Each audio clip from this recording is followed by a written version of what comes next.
दोस्तों जीडीसी 2012 के जो क्वेश्चन बच गए थे इस वीडियो में हम लोग उसको कंप्लीट करेंगे। तो हमारा क्वेश्चन है, संभववाद की संकल्पना किसने प्रोन्नत की थी? तो फ्रेंच स्कूल ऑफ थॉट, इन्होंने संभववाद को अपनाया था, उसकी संकल्पना प्रस्तुत की थी। ठीक। भूगोल कौन, क्या और कैसे पाता है का अध्ययन करता है, ये किसने विचार दिया था? ये दिया था DM स्मिथ ने। इनकी जो किताब थी ह्यूमन ज्योग्राफी ए वेलफेयर अप्रोच, इनकी बुक का नाम है ये। एस एश्यूम किस की निम्न संकल्पनाओं में से किसी एक का किस एक किस एक का प्रतिपादन किया था? तो वो ये है, खंडकालिक अपरदन की जो संकल्पना है उन्होंने ये दी थी। नेक्स्ट क्वेश्चन है, स्पीलियोथेम। स्पीलियोथेम क्या होता है? जो कास्ट शिलाकृति होती है, जितनी भी कास्ट शिलाकृति जो क्षेत्र होता है, चूनेदार जो चूने की चट्टानें जहाँ मिलती हैं, चूने की, तो उस क्षेत्र में जितनी भी चूने के निक्षेप से जो भी संरचनाएं बनती हैं, जो भी आकृतियाँ बनती हैं, शिलाकृतियाँ बनती हैं, उनको सारी शिलाकृतियों को स्पीलियोथेम कहा जाता है। ठीक। नेक्स्ट क्वेश्चन, इनमें सुमेलित कौन सा नहीं है? तो पैडी प्लेनेशन चक्र LC किंग के द्वारा दिया था, ये सही है। पीटमोंट ट्रैपन W पेंग के द्वारा, ये भी सही है। जो रिवर साइकिल है वो डेविस ने दी थी, ये भी सही है। जो मोरिसावा, इन्होंने जल विभाजकों का नियम नहीं दिया था, इन्होंने विवर्तन भवाकृतिक मॉडल ये दिया था। ठीक। वैज्ञानिक नीतिवाद किसको बोलते हैं? वो नवनिश्चयवाद को ही बोलते हैं। किसने बनाया था? ग्रिफिथ टेलर ने। ठीक है। नेक्स्ट है, विश्व निम्न में से किसने विश्व जलवायु को वायु राशि प्रभुत्व के आधार पर वर्गीकरण किया था? तो वो किया था हिडोरे और ओलिवर ने किया था। ठीक। प्लेट शब्द पहली बार नाम किसने प्रयोग किया था? टूजो विल्सन ने किया था। इनमें से देखने कौन से सुमेलित नहीं है? तो ढाल पतन सिद्धांत ये यंग ने नहीं बल्कि डेविस ने दिया था। ठीक है। बाकी ढाल प्रतिस्थापन सिद्धांत वॉल्टर पेंक ने दिया था। पहाड़ी ढाल चक्र सिद्धांत LC किंग ने दिया था। प्रक्रम अनुक्रिया सिद्धांत A यंग ने दिया था। ढाल विकास मॉडल फिश लेमन ने दिया था। ठीक है। नेक्स्ट क्वेश्चन है, एक दिग्नत संरचना, एक जिसमें एक दिग यानी एक ही कौन सा एक दिग्नत संरचना जनित स्थल रूप है? तो वह है क्वेस्टा। तो एक दिग्नत होता है जिसमें सिंगल कोई कोण हो। ठीक है। तो ये हो सकता है, मतलब जिसमें सिंगल एक एंगल हो, यानी यूनिक्लाइनल स्ट्रक्चर हो। ठीक है, उसकी बात कर रहे हैं। ठीक। नेक्स्ट देखते हैं, सुमेलित करना है। तो अब ये पर्वत निर्माण भूसन्नति सिद्धांत, ये क्रेटोजन से जुड़ा, बाकी की शब्दावली मैंने पहली बार सुनी है, तो इसको आप लोग मिला लीजिएगा, देख लीजिए। तापीय संकुचन सिद्धांत, तनावहीन स्तर, रेडियो एक्टिव सिद्धांत, सागरीय अतिक्रमण काल, महाद्वीपीय फिसलन सिद्धांत, भूमध्य रेखीय गुम्मद। मतलब हिंदी में पहली बार शब्दावली सुनी है, हो सकता है इंग्लिश में, इसका ट्रांसलेशन मेरे पास है नहीं, इंग्लिश में सुनी हो, लेकिन पहली बार ही हिंदी में शब्दावली सुनी है मैंने, सिर्फ क्रेटोजन को छोड़ के। ये तुम्हारी नदी परियोजना है कुछ। मयूराक्षी परियोजना, मयूराक्षी रिवर पे कहाँ पर है? पश्चिम बंगाल। मेट्टूर परियोजना तमिलनाडु की है। माताटीला परियोजना ये मध्य प्रदेश की नहीं बल्कि किसकी है? उत्तर प्रदेश की। नागार्जुन परियोजना ये आंध्र प्रदेश की है। अगला क्वेश्चन, नहर द्वारा सिंचाई भारत के कुल सिंचित क्षेत्र का 40% भाग में होती है। 40% से ज़्यादा में होती है, 45 के आसपास होती है। ठीक है। प्रायद्वीपीय भारत में नहर के द्वारा सिंचाई क्षेत्र के विकास की संभावना बहुत सीमित है। प्रायद्वीपीय जो भारत है, पेनिसुलर इंडिया है, उसकी जो लैंड स्ट्रक्चर है बहुत कठोर है, तो वहाँ पर नहरें बनाना बहुत ज़्यादा मुश्किल बात है। तो ये R सही है, लेकिन A गलत है। नेक्स्ट क्वेश्चन है, किसका कथन है कि पृथ्वी से ही उसके नियम के विषय में पूछना चाहिए? इस रिटर ने कहा था। ठीक।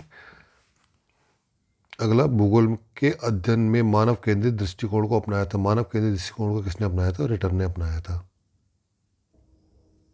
रिटर क्या कहते हैं कि भूगोल का उद्देश्य मानव केंद्रित दृष्टिकोण से भूतल का अध्ययन करना और उनमें उसमें मानव और प्रकृति के को संबंधित करना है।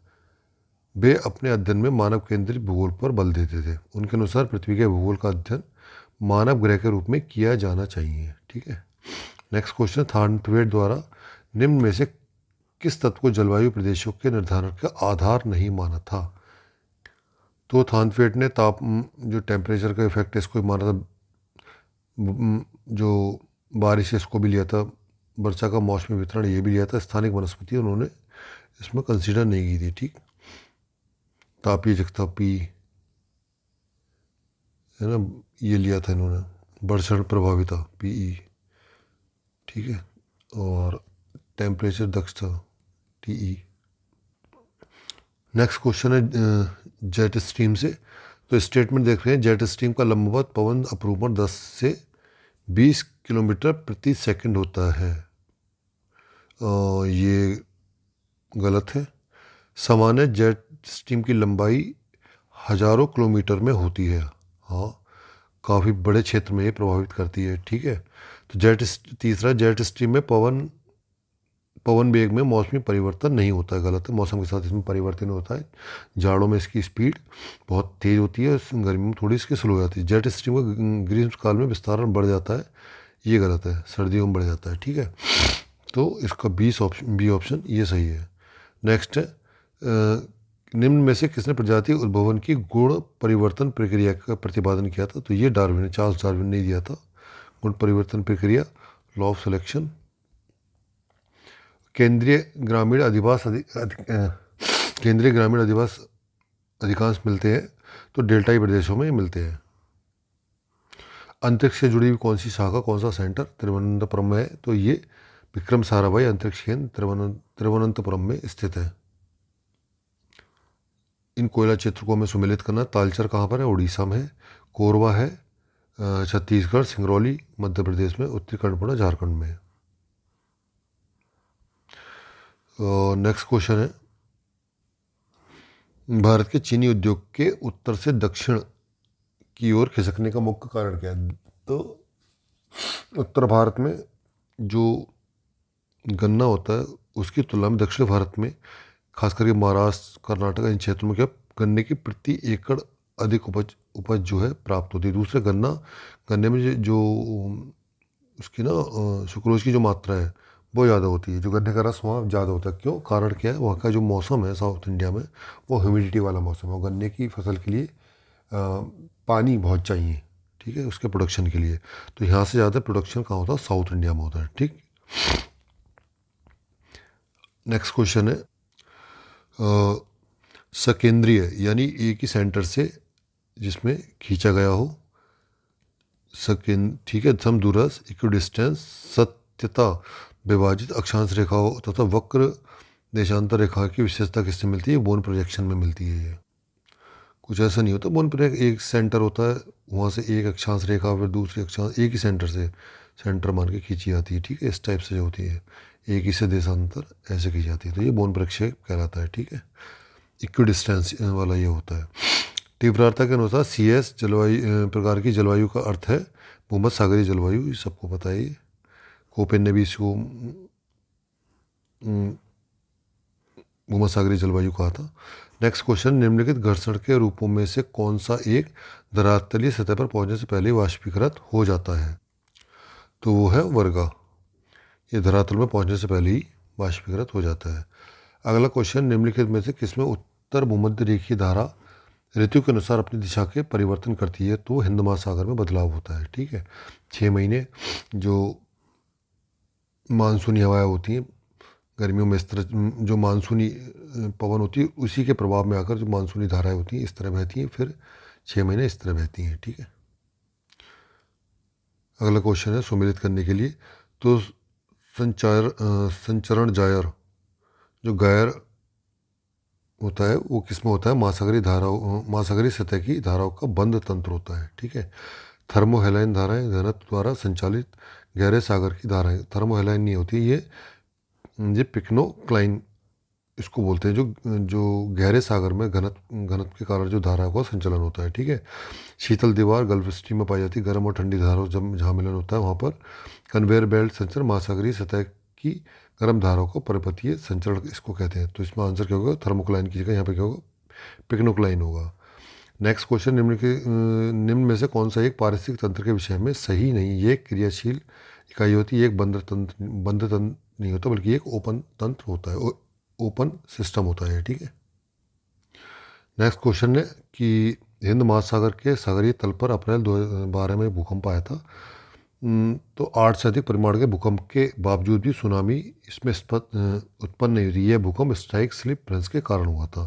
तो स्ट्राइक स्लिप भ्रंश कौन सा होता है, जब इस टाइप का होता है, जब क्षैतिज रूप से ना आपस में से रगड़ खाती हुई चट्टानें एक दूसरे से सरक जाती हैं, ठीक है। तो इससे क्या होता है, भूकंप तो आया लेकिन इससे सुनामी उत्पन्न नहीं हो पाई। सुनामी उत्पन्न किस में होती है, जब वो जो इस टाइप से ट्रेन टकराती हैं चट्टानें, मतलब दो प्लेट टकराती हैं, तो उनकी जो लंबवत डिप बनती है, उससे जो लंबवत डिप में जो भूकंप उत्पन्न होता है उससे सुनामी उत्पन्न होती है, ठीक है।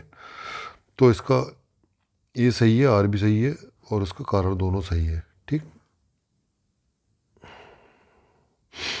नेक्स्ट क्वेश्चन है, निम्न में से किसने द्वीप जैव भूगोल की सिद्धांत की संकल्पना दी थी। ये मैकआर्थर और विल्सन ने दी थी।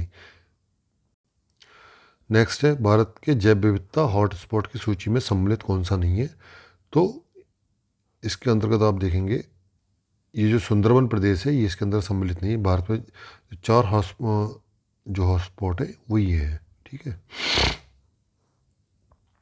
नेक्स्ट क्वेश्चन, अधिकांश भू आकृतिक क्रियाएं पृथ्वी के वायुमंडल में उत्पन्न होती है तथा गुरुत्वाकर्षण बल से संचालित होती हैं। अतः गुरुत्वाकर्षण कारण क्या, अतः गुरुत्वाकर्षण बल एक भू आकृतिक क्रिया है। तो ए भी सही है, आर भी सही है, और इसका एक स्पष्टीकरण भी ये कर रहा है।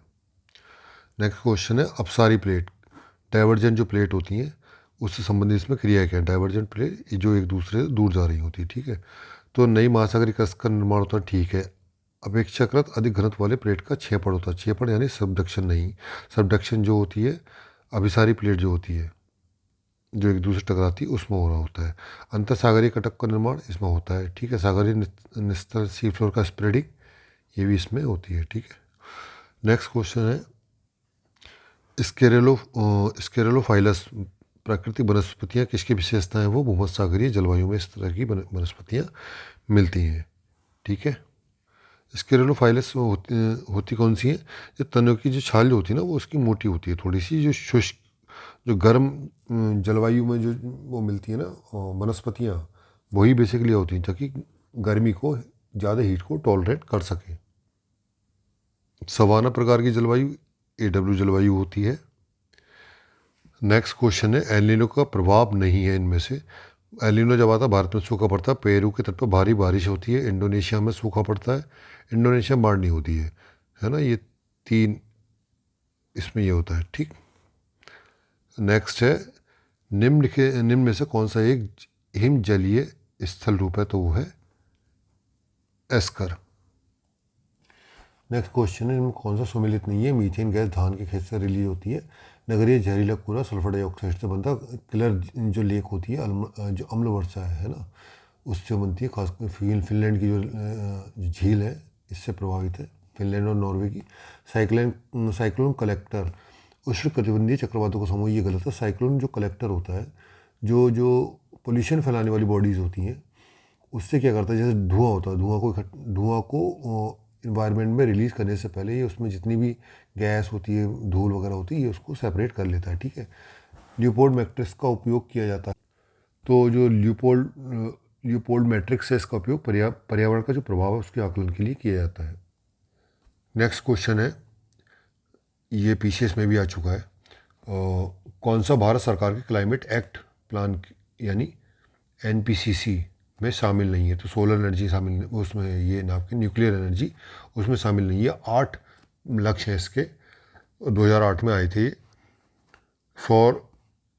राष्ट्रीय सौर मिशन, उन्नत ऊर्जा दक्षता के लिए राष्ट्रीय मिशन, राष्ट्रीय सतत आवास मिशन, राष्ट्रीय जल मिशन, हिमालयी पारिस्थितिकी तंत्र को बनाए रखने के लिए राष्ट्रीय मिशन, हरित भारत के लिए राष्ट्रीय मिशन, सतत कृषि के लिए राष्ट्रीय मिशन, और लास्ट वाला होगा जलवायु परिवर्तन के लिए एक रणनीतिक ज्ञान पर राष्ट्रीय मिशन बनाया जाएगा। तो ठीक है, ये 8 मिशन इसके अंतर्गत आए थे।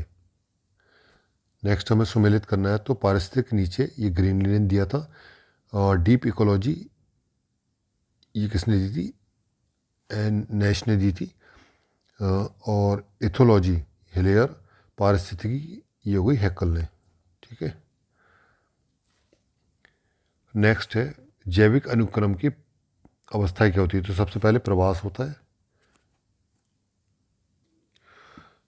सबसे पहले जो होता है विवस्त्रीकरण होता है, मतलब कोई भी स्थान जो है बिल्कुल वहाँ पे खाली चट्टानें होती, खाली मैदान होता है। ठीक है, फिर वहाँ पे जो इन्वेजिव स्पीसीज होती है उसका आना होता है, फिर अवस्थापना होती है वहाँ पे, मतलब आस्थापन होता है, वहाँ पर वो उगना शुरू करती हैं। ठीक, फिर उसमें खाने होने को लेके क्या होता है, प्रतिस्पर्धा होती है, प्रतिस्पर्धा के बाद क्या होता है उनमें स्टेबलाइजेशन आ जाता है। ठीक है, तो ये डी इसका आंसर होगा।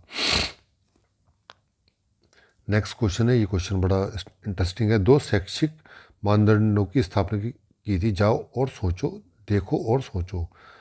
अच्छा क्वेश्चन है ये, एम हम्बोल्ट ने दी थी। ठीक, अगला क्वेश्चन हमको सुमेलित करना है।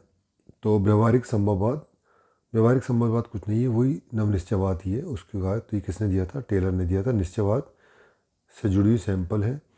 संभाव्यवाद ये स्पेट ने कहा था। सामाजिक डार्विनवाद ये रेड जेल का दिया हुआ था। ठीक है, अगला क्वेश्चन है, भारत में नगरीय जनसंख्या की वृद्धि के परिणाम स्वरूप नगरीकरण के स्तर में वृद्धि नहीं हो रही है। ठीक है, क्योंकि ठीक है, ये भारत में नगरीय जनसंख्या की वृद्धि दर में महत्वपूर्ण ह्रास नहीं हुआ है। ठीक, ये भी सही है।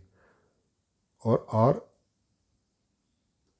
तो भारत के नगरों में हो क्या रहा है, नगरों में जो गाँव ग्रामीण क्षेत्रों से जनसंख्या का जो स्थानांतरण है, प्रवासन है, वो बहुत तेज़ी से हो रहा है। ठीक, लोग नगरों की में आकर नगरों में आ रहे हैं। ठीक, लेकिन जो नगरीकरण है, जो वहाँ पर नगरों में होने वाली जो सुविधाएं हैं, वो अभी इतनी इनमें सुधार नहीं हुआ है। तो अधिक जनसंख्या के कारण क्या हो रहा है, वहाँ पर नगरीय सुविधाओं में बहुत दबाव आता जा रहा है। ठीक, तो नगरीकरण का जो स्तर है उसमें वृद्धि तो नहीं हो रही है। कारण क्या, भारत में नगरीय जनसंख्या की वृद्धि दर में महत्वपूर्ण ह्रास नहीं हुआ है। जनसंख्या वृद्धि दर नगरों की बहुत तेज़ी से हो रही है, उसमें तेज़ी से अगर कमी हो, या जो प्रवास हो रहा है, प्रवास आना कम हो, तो जो नगरीय सुविधाएं हैं उन पर दबाव कम होगा। तो ये ए और आर दोनों सही है, और आर ए का स्पष्टीकरण भी कर रहा है। निम्नलिखित गंगा के निचले मैदान में के लिए निम्नलिखित फसल युग्मों में से कौन सा सर्वाधिक उपयुक्त है। गंगा जो निचला मैदान है, बाढ़ प्रभावित क्षेत्र है, प्लस वहाँ बारिश भी ज़्यादा होती है, तो धान और जूट की वहाँ कृषि देखने को मिल जाती है, खास करके जो गंगा का पश्चिम बंगाल और बिहार का रीजन है। ठीक है, अगला क्वेश्चन है, जब किसी क्षेत्र का जनसंख्या घनत्व कुल जनसंख्या को कुल कृषि भूमि से विभाजित किया जाता है, तो ये इकाई घनत्व की बात कर रहा है। ठीक है, हम लोग इसको पहले भी पढ़ चुके हैं। नेक्स्ट क्वेश्चन, बेवर का जो मॉडल है, इंडस्ट्रियल मॉडल, उससे संबंधित है। बेवर का सिद्धांत परिवहन लागत पर आधारित है। ठीक है, परंतु यह तथ्य की उपेक्षा करता है कि माल भाड़ा दर हमेशा दूरी के प्रत्यक्ष अनुपात में नहीं बढ़ती। ये गलत है। वो बेवर कहता था कि भार और दूरी के कारण जो उसका जो लागत है वो हमेशा बढ़ती है, उसका जो किराया है उसका बढ़ जाता है। ठीक है, माल भाड़ा दरें कच्चे माल तथा उत्पादित वस्तुओं के रूप में समरूप नहीं होती। ये सही है। तो आर गलत है और ए गलत है ना, और ये आर जो है ये सही है। ठीक है, ये कुछ अनुसूचित जाति के सेक्टर, उनको सम्मिलित करना। मजहबी सिखों जो होते हैं, मजहबी सिख, ये पंजाब में मिलते हैं, और महार जो है वेस्ट बंगाल में हो गए, महार कहाँ हो गए, महाराष्ट्र में। ठीक है, तो राजवंशी ये जो अनुसूचित जाति है ये मिलती है पश्चिम बंगाल में। तो मडिका फिर कहाँ मिलेगी आपको, वो मिलेगी आंध्र प्रदेश में। ठीक है, मजहबी सिख जो होते हैं पंजाब हो गया, राजवंशी पश्चिम बंगाल, मडिका आंध्र प्रदेश। ठीक, नेक्स्ट क्वेश्चन में सुमेलित कौन सा है। ये धुरी क्षेत्र की बात कौन करता है, ये मैकेंडर करता है। क्षेत्रीय वृद्धि नियम प्रशांत महासागर की भू राजनीति कार्ल हाउसशॉफर करता है। भू राजनीति की बात यही करता है। रीमलैंड का सिद्धांत किसने? स्पाइकमैन के द्वारा। ठीक है, तो लास्ट में कौन सा बचा? क्षेत्रीय वृद्धि का नियम, ये दिया था रेड जेल ने। ठीक, नेक्स्ट क्वेश्चन है, उद्योगों जो रीजनल डेवलपमेंट के लिए उद्योगों को विकास केंद्रों की स्थापना का गुणात्मक प्रस्ताव लाया गया था किसमें? कौन सी पंचवर्षीय योजना में लाया गया था? वो लाया गया था 5वीं पंचवर्षीय योजना में। जो ब्लैक सॉइल है, इससे रिलेटेड जो भी इसमें जो स्टेटमेंट है वो देखना कौन सा गलत है। गन्ना और कपास के लिए उत्पादन के लिए अच्छी है ये। लोहा, मैग्नीशियम के कार्बोनेट और कैल्शियम तथा एल्यूमिनियम की प्रचुरता जो उसमें तत्व ये पाए जाते हैं। Nitrogen, phosphorus, potassium, organic matter. Organic matter इसमें नहीं होते, ठीक है, बहुत कम होते हैं, तो ये ऑप्शन गलत है। शुष्क ऋतु में बड़ी बड़ी दरारें इसमें बन जाती हैं। नेक्स्ट क्वेश्चन है, तो ये बता रहा है कौन सा स्टेट ऐसा है जिसमें अनुसूचित जाति का परसेंटेज सबसे ज़्यादा है लेकिन जो एसटी है, ट्राइबल्स हैं, वो नहीं है, तो है पंजाब। नेक्स्ट क्वेश्चन है, पाकिस्तान के साथ कौन कौन से भारत के राज्य सीमा बनाते हैं? तो JNK, जम्मू कश्मीर बनाता है, फिर पंजाब बनाता है ना, और राजस्थान और गुजरात। नेक्स्ट क्वेश्चन है, थर्मल पावर प्रोजेक्ट कौन सा है? इंदौर में है। हाइड्रो पावर प्रोजेक्ट ये हो गया शबरीगिरी, एटॉमिक वाला हो गया काकरापरा, और पवन वाला हो गया मड़प्पल। मड़प्पल कहाँ पे है? ये तमिलनाडु में है। किस नदी को भारत में जैविक मरुस्थल कहा जाता है? तो ये दामोदर रिवर है, इसको जैविक मरुस्थल कहा जाता है क्योंकि ये इतने पॉल्यूटेड हो चुकी है ना, जिस कारण इसको जैविक मरुस्थल की संज्ञा दी जाती है। विश्व के नेक्स्ट क्वेश्चन है, विश्व के लिए बेलनाकार समक्षेत्रीय मानचित्र प्रक्षेप की रचना के लिए निम्न में से कौन सी एक भूमध्य रेखा की सही लंबाई है? तो हमें भूमध्य रेखा की सही लंबाई निकालनी है। तो इसमें RF दे रखा है, ये 32 करोड़ 1:30 32 करोड़ इसमें दे रखा है। अगर हम पृथ्वी की जो भूमध्य रेखा है इसकी अगर जो त्रिज्या माने, त्रिज्या करीबन 6400 किलोमीटर होती है। इसको हम लोग सेंटीमीटर में अगर इसको हम बदलते हैं, क्योंकि आंसर सेंटीमीटर में दे रहे, सेंटीमीटर में बदलते हैं तो इसको 1 लाख करीबन ये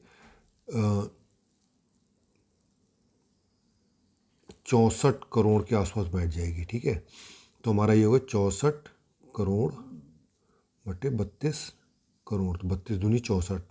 ठीक है, तो हमारी R जो आ जाएगी वो 2 सेंटीमीटर आ जाएगी। अब ये बात करें भूमध्य रेखा की सही लंबाई। भूमध्य रेखा की अगर लंबाई बात करेंगे तो ये भूमध्य रेखा की एक प्रकार से परिधि हो जाएगी। परिधि का फॉर्मूला क्या होता है? 2πr, है ना। 2 × 27, R कितना है?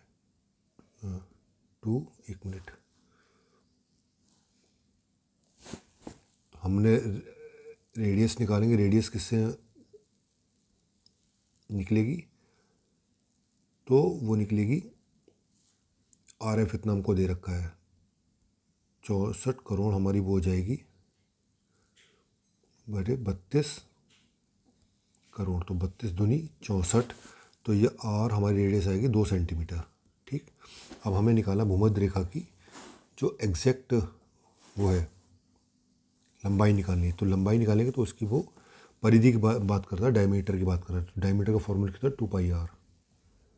ठीक है, 2πr, तो इसमें देख लेंगे 2πr 2 × 22 × 7 × 2। ठीक है, 22 दूनी 44 दूनी 88